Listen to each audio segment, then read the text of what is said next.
So after this short break, we can go on with the next talk. So this talk is given by two people. Nuska Smith from the University of Bergen Haukeland University Hospital and Jan Byska from the Masaryk University and the University of Bergen. So Nuska Smith is an associate professor in the visualization research group at the University of Bergen since 2017. And she's also affiliated to the Medical Imaging and Visualization Center.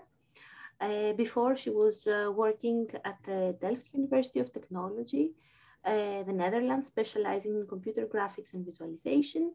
And also she worked at in a collaboration with the anatomy and embryology department at the LUMC in Leiden. So she's currently researching novel interactive visualization approaches for multimodal medical imaging data. And her focus currently is on multiparametric MR acquisitions. And Jan Byska is assistant professor at Masaryk University and adjunct associate professor at the University of Bergen. He works on various challenges in the field of visualization of biomolecular and spatiotemporal data. And he has worked on multiple software tools, among which the most notable Caver Analyst. Before he was a postdoc at the University of Bergen, and before that he was doing his PhD at Masaryk University. And their talk today is a primer on biomedical data sources. So the floor is yours. Okay, thank you, Renata, for a really nice introduction. And hello, everyone. So welcome to this lecture, where we will give you an overview of various data types and their sources within the field of molecular biology and medicine. So, as Renata already said, my name is Jan Byska, and I'm affiliated both with the Masaryk University in Czech Republic and the University of Bergen in Norway. My research interests are mostly molecular visualization and time-dependent data. When it comes, first I say that this lecture will be organized as follows. The first part will be about biochemistry data, and will be given by me. The second part will be about the medical data and will be given by Nuska Smith. Given the format about this, or online format of this lecture, please type your questions into the Discord channel and we will answer them at the end of the lecture. Now, when we talk about various data in biology and medicine, we usually think about them on various scales. They range from single atoms over molecules, genes, and their interactions to more complex structures such as cells, tissues, organs, the whole organisms, or even populations of cells or organisms. So we have decided to organize this lecture according to these scales and provide examples of various data in each category. And sometimes on my slides, you can notice that I also marked if there is some relevant talks later within the week, which are relevant to the particular topic we will be discussing. Now, there are mostly two sources of data in biology and medicine, the computational one and experimental. Obtaining the experimental data is, however, often quite expensive. Therefore, the typical workflow is to utilize the experiments only to collect initial data or to validate some hypotheses, while the computational approaches are used to generate these hypotheses and fill in the gaps in the experimental data through various simulations. So let's start with the atoms. For most of the purposes in this lecture, we consider atoms to be the smallest unit of matter. When we talk about atoms, we usually use angstrom units, where 1 angstrom corresponds to the 0.1 nanometer or 100 picometer, depending on how you want to look at it. Nowadays, the analysis of atomic and subatomic particles falls under the realm of particle physics. They are often studied using particle colliders, as the one seen in the image. Here, the two opposing particle beams are accelerated and collided with each other, and the physicists are then measuring and analyzing the byproducts of these collisions. The challenges connected to the atomic data analysis are twofold. First, the particles often decay in very complex ways, making their analysis quite tedious. And the second challenge is the amount of the data. Because, for example, in the Large Hadron Collider in CERN, about 1 billion collisions can take place every second. This means that the Large Hadron Collider can actually generate about 1 million gigabytes of data per day. Therefore, the analysis of the data is becoming a bottleneck here. When working with atoms in biochemistry, we are interested only in some of their properties. For example, the nuclear properties defining the atom elements. We are also often interested in the masses since we use them in mass spectroscopy, as we will see later today. But perhaps the most important are valence and electronegativity that define how the atoms can bond with other atoms and form more complex molecules. This brings me to the second scale, molecules itself. As you can see, we will have quite some talks through the week covering these topics in detail. But from the data perspective, in molecular chemistry or structural biology, we are mainly interested in structure and forming of the molecules. These molecules can range from small molecules such as drugs, enzymatic inhibitors or activators, lipids, amino acids, and many others, to more complex biomolecules such as proteins. The proteins have a vast number of functions within a living organism, but can also be utilized in industry. Therefore, we will focus primarily on the protein molecules within this lecture. The protein consists of chains of amino acid residues, and such sequence of these residues is dictated by the DNA, while the spatial structure of the final protein is defined by a so-called folding process, where various interatomic bonds play a crucial role. The misfolding of protein can lead to various diseases, so the study of its spatial properties is very important. But let's start with so-called primary structure that defines only a chain of the amino acids defining the protein. There are several ways how to determine the primary structure of an unknown protein. For example, via protein sequencing, where the advanced degradation or mass spectroscopy can be used, or we can actually predict the protein sequence from the DNA. So while advanced degradation chemically labels individual amino acids forming the proteins one by one, the mass spectroscopy protocol is more interesting from the data point of view, as it breaks a collection of molecules, proteins, in this case, into fragments or different lengths. We then measure the mass of original protein and mass of each fragment.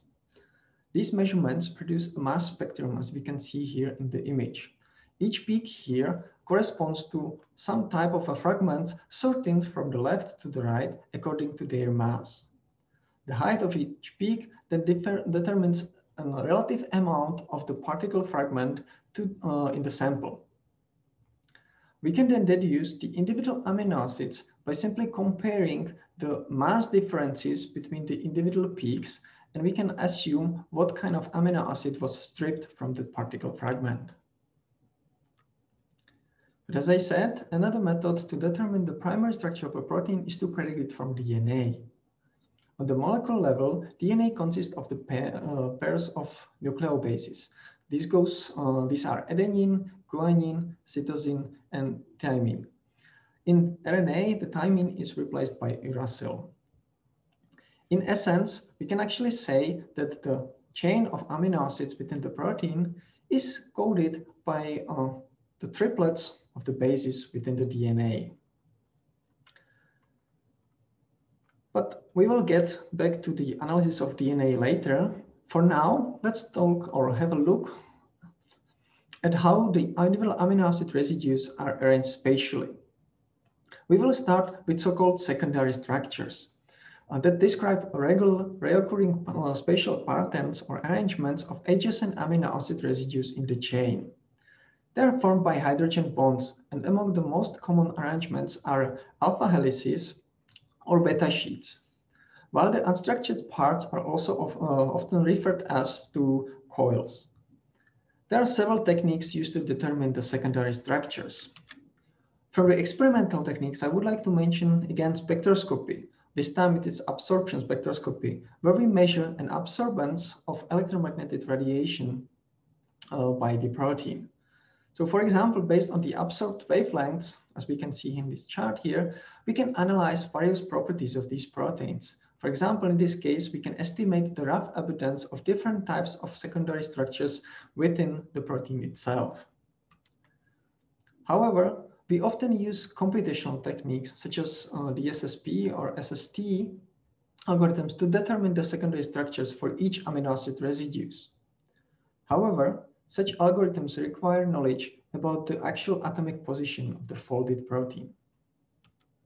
This information is described by so-called tertiary structures, which describes the atomic positions for a single folded protein chain. And several experimental and computational methods are used nowadays to determine the tertiary structure of a protein. We will, however, cover only the most common ones. And I will start with X-ray crystallography. This is the most used technique up to date, and it works such that we crystallize a protein and then expose it to a beam of X-rays that are scattered by the crystal into a diffraction pattern as this one down here. We collect the diffraction patterns for different crystal orientation and use them to reconstruct a three-dimensional model of electron density. That is this blue mesh-like structure up here in the image. And the electron density map actually describes the mean positions of protein atoms in the sample.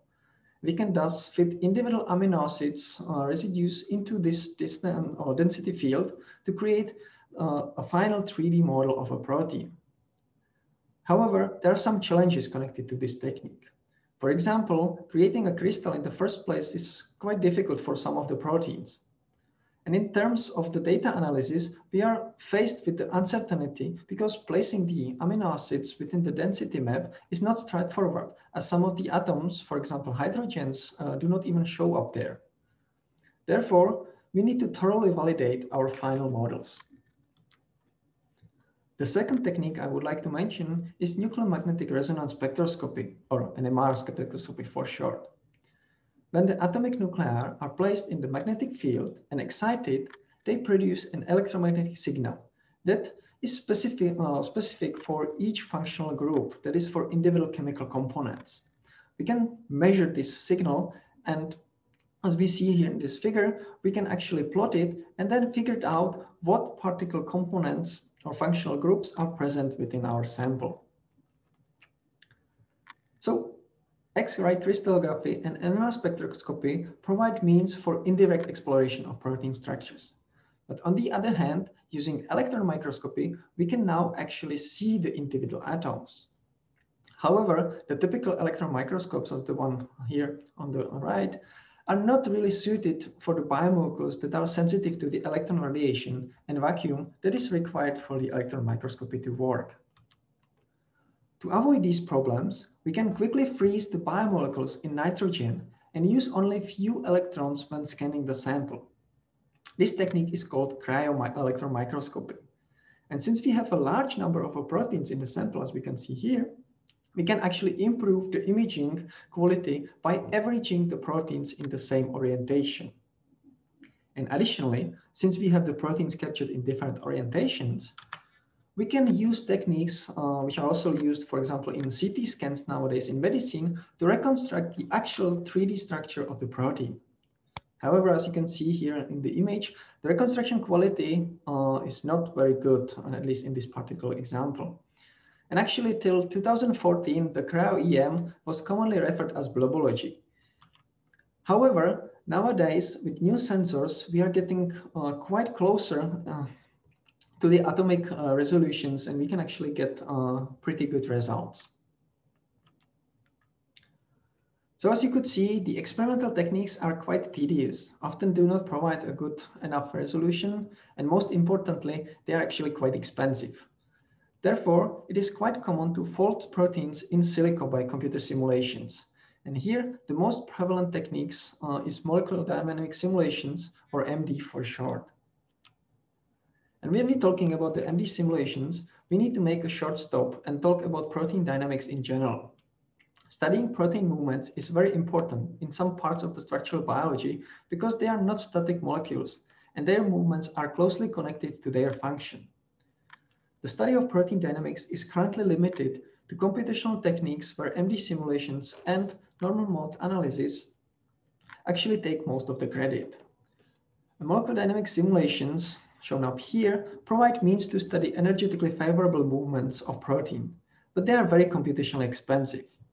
The NMA, on the other hand, is quite fast to compute, but it enables us to study only the protein flexibility.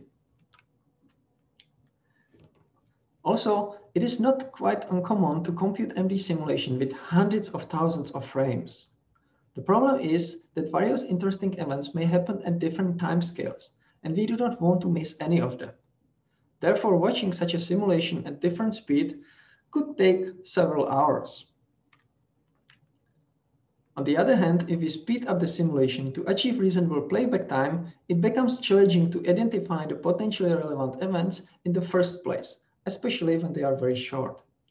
Thus, the data are often analyzed only statistically, which is unfortunate as the spatial information can greatly improve the understanding of the protein function. With that, let me wrap up the section about molecules. We have seen several techniques for data acquisition. We have observed that many of them suffer from the signal-to-noise ratio problems, causing uncertainty in the data and requiring validation.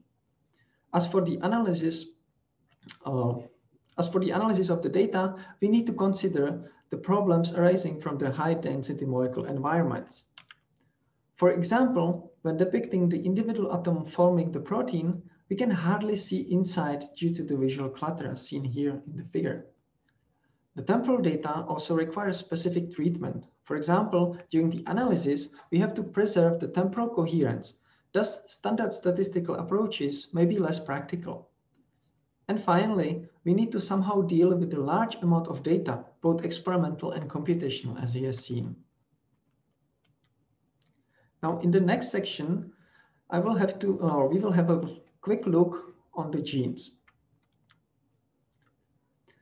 As we already discussed, the DNA consists of the 4 different nucleobases, and their arrangements encode various proteins.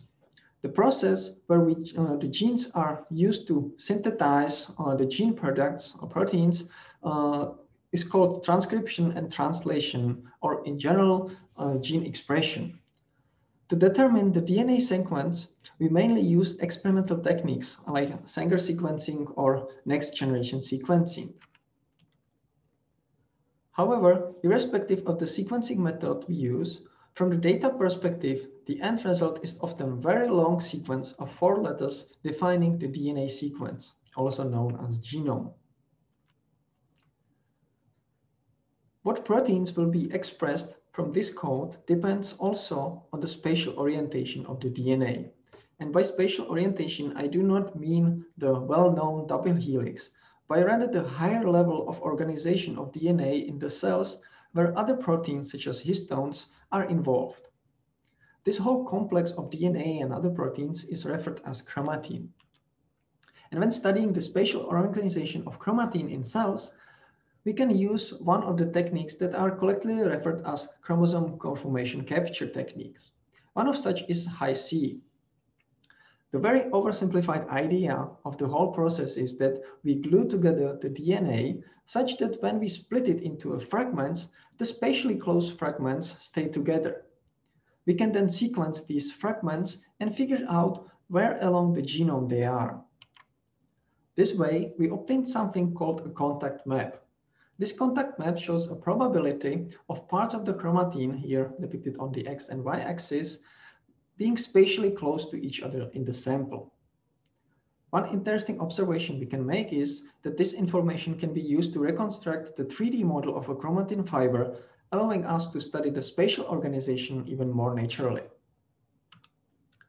The last technique I would like to mention with respect to DNA exploration is ChIP-seq, which is used to study the interaction between the DNA and proteins. The idea is quite similar to the previous one. We glue the proteins to the DNA and split the DNA to different parts. Then we actually fish out the proteins we are interested in, and since these proteins are bind or glued to the pieces of the DNA, we actually get these fragments as well. Then we can simply, again, sequence these fragments and compare them with a reference genome. The result is a chart like this one, where we can see the probability of proteins being present along the particular region of a genome. Now, among the challenges connected to the analysis of DNA belongs the uncertainty coming from the acquisition methods. But perhaps even more importantly, we need to consider that various data is collected and measured on various different scales. For example, it is usually not feasible to perform very detailed Hi-C for the whole chromatin. Thus, each point in this map usually represents several thousands of bases, while ChIP-seq data can be measured with much higher precision, and we need to somehow combine this multi-scale information. The other issue is the multimodality of the data. While the examples we have seen now were focused on the DNA sequences, we usually want to correlate other experimental data as well. An example of such data is information about various interactions between the molecules in the organism. There are two basic categories of interactions I would like to cover in this part. First are individual interactions, such as protein interacting with other small molecules called ligands, or protein-protein interactions. In the second category, we will look into the sequences of interconnecting or interactions forming complex networks. So when it comes to individual interactions, experimental methods can determine if two molecules are interacting and even which part of the molecules are involved in the interaction, but they are costly. On the other hand, in silico methods are way cheaper, but also less precise. So the typical workflow thus employs the in silico simulations called docking to limit the number of possibilities, and then wet lab experiments are performed to validate the best hypothesis. The in silico docking and simulation can also provide additional information. For example, the ligand transportation trajectories describing the movement of ligand within the protein before reaching the protein core where the reaction can occur. However, as can be seen here in the figure, the in silico prediction tools can easily generate hundreds or even thousands of different ligand trajectories that needs to be analyzed. And the same applies to in silico docking for the whole molecules. Here we study where and how the actual reaction between two molecules can take place. The computational tools again generate large number of possible binding conformations, and the two molecules for these two molecules that needs to be compared between each other. However, the number of possibilities make it quite cumbersome, since if we put them next to each other, as in this figure here, they become too small for to be analyzed. And when we put them on top of each other, well, we do not really see much either. Nevertheless, studying the individual interactions between various molecules in cells is very important, because it helps us to uncover the whole networks of interactions controlling various processes in the organism. These networks are often referred to as cell signaling or metabolite pathways. There are two basic types of signaling, those inside a cell and those between cells. An example of such interaction network can be seen here in the figure. The disturbances along these interaction pathways may lead to various diseases, such as cancer. Thus, it is very important to study these very large graphs to understand the processes within the organism and find ways to fix them if the possible problems occur. With that, we are getting to the cellular scale. And when it comes to studying signaling, we had just seen, but also when we attempt to explain the function of individual genes, it is very important to understand what molecules are present in the cells and to which extent.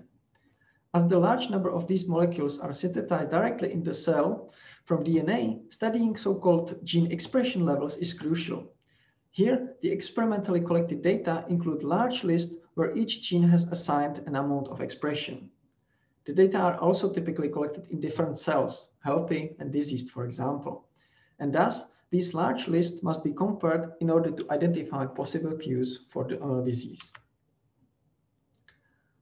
We are also typically interested in finding where the proteins are expressed within the cell, as it might suggest their function. For this, we can utilize various imaging techniques, for example, electron cryotomography, as seen in the left image, or we can use techniques with staining, as shown in the left image, to reveal high concentration of particle proteins or DNA molecules. And now when we make one more step along the scales, we can start thinking about how to measure properties of populations of cells. Here we often utilize a technique called cytometry. From the data point of view, the cytometry produces a high-dimensional data set where for each cell in the sample, we measure several properties. These include the size of the cells, their count, DNA content, or even presence of specific proteins. The analysis of these properties then usually requires some dimensional reduction techniques such as TSNE shown here in the figure, or UMAP, PCA, or others. So the main challenge is when it comes to the analysis of processes taking place on a cell level is the multimodality of the data that are often combination of imaging technique as seen here and other experimental techniques. The data are also typically high dimensional, thus making their direct visualization and analysis not straightforward.